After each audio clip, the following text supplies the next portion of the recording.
রাষ্ট্রীয় আধিপত্যবাদ প্রতিষ্ঠার সর্বশেষ এজেন্ডা হিসেবে বিজেপির একজন রাজনৈতিক ব্যক্তিত্বকে বাংলাদেশে তাদের কূটনীতিক হিসাবে প্রেরণ করা হয়েছে।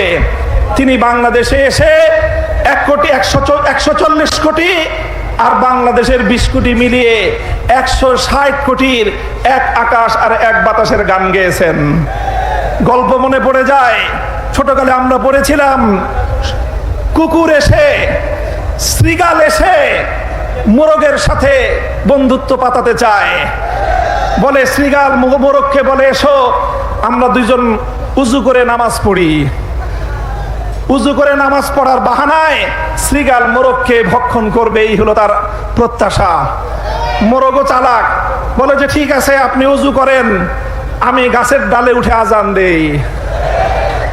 মোরগ যখন আজান দিয়েছে, মোরগের আজানের ডাক শুনে কুকুর আসতেছে। এবার শৃগাল পালায়, বলে যে ইমাম সাহেব নামাজ পড়বেন না? কয় না, আমার উজু ছুটে গেছে, আমি উজু করে আসি।